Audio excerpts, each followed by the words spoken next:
A ver, vamos a meternos en una de las victorias más extrañas e improbables de la historia.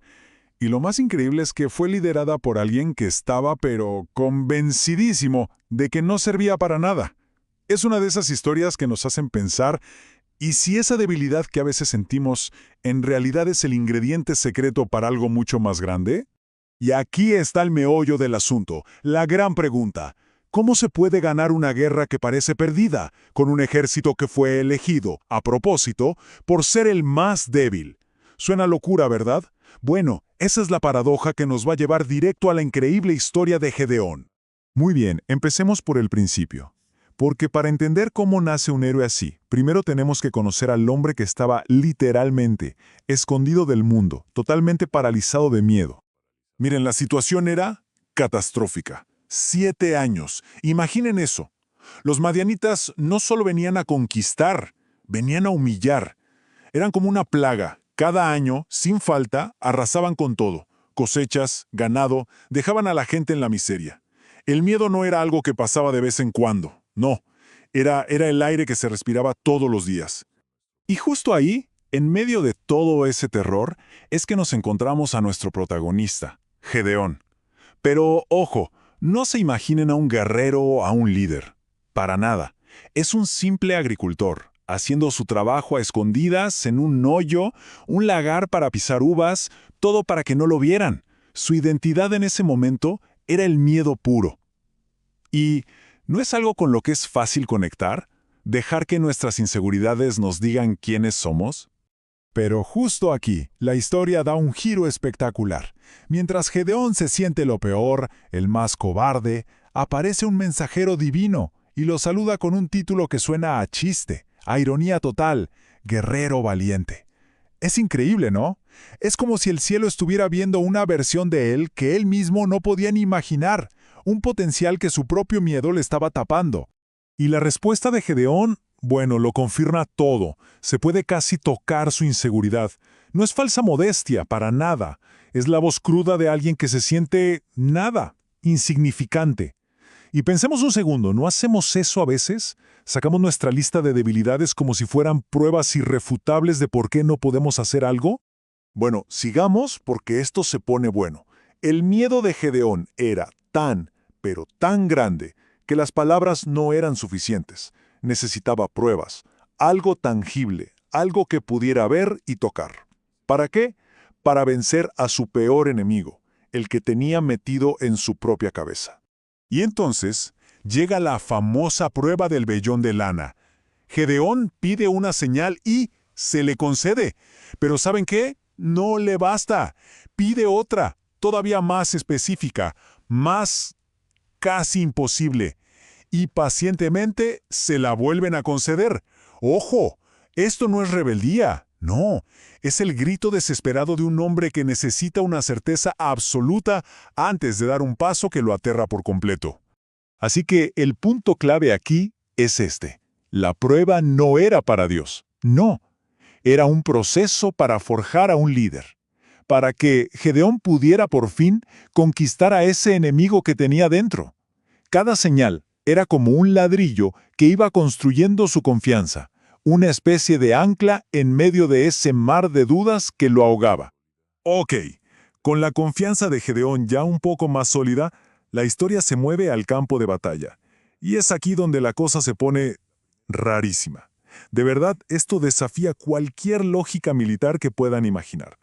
Gedeón suena el cuerno, llama a la gente a las armas y, sorpresa, responden 32,000 hombres. Ojo, que no es un mal número. En papel tienes un ejército. Parece que hay con qué pelear, ¿no? Pero, no. La estrategia divina es otra cosa. La primera orden es simple, pero para cualquier general sería devastadora. La orden es, quien tenga miedo, que se vaya a su casa. Así de simple. Y el resultado es increíble. 22,000 hombres, más de 2/3 del ejército, levantan la mano, admiten que tienen miedo y se van. De 32,000, ahora quedan solo 10,000. La cosa se reduce pero de forma drástica. Pero esperen que la selección no ha terminado. 10,000 siguen siendo demasiados. Y la prueba final, bueno, es de las cosas más raras que van a escuchar. Gedeón los lleva a un río. La mayoría, como es lógico, se arrodilla para beber tranquilos, pero un grupito, solo unos pocos, 300 para ser exactos, recogen el agua con las manos y beben así, siempre alerta. Y ese es el número final, 300. 300 hombres.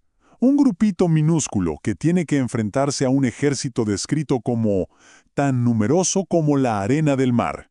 La situación ya no es difícil, no. Ahora es humanamente imposible. Pero, claro, detrás de esta aparente locura había una lógica impecable. Piénsenlo. Si ganan con 32,000 hombres, el mérito es del ejército, de su fuerza. Pero si ganan con 300, la victoria solo puede ser una cosa, un milagro.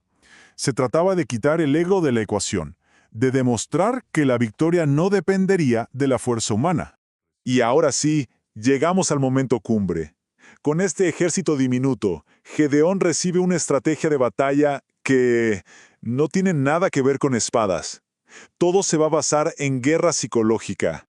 Justo antes del ataque, como para darle un último empujón de confianza, Gedeón se cuela en el campamento enemigo. ¿Y qué oye? A un soldado contándole a otro un sueño que predice la victoria de Israel. O sea, el arma principal, el terror psicológico, ya estaba funcionando en la mente del enemigo. Entonces, ¿cuáles son las armas para esta misión imposible? Olvídense de espadas y lanzas. A cada uno de los 300 le dan una trompeta, una jarra de barro vacía y una antorcha para meterla dentro. Un kit de armas diseñado para crear caos y confusión, no para pelear. El plan se ejecuta con una precisión de miedo.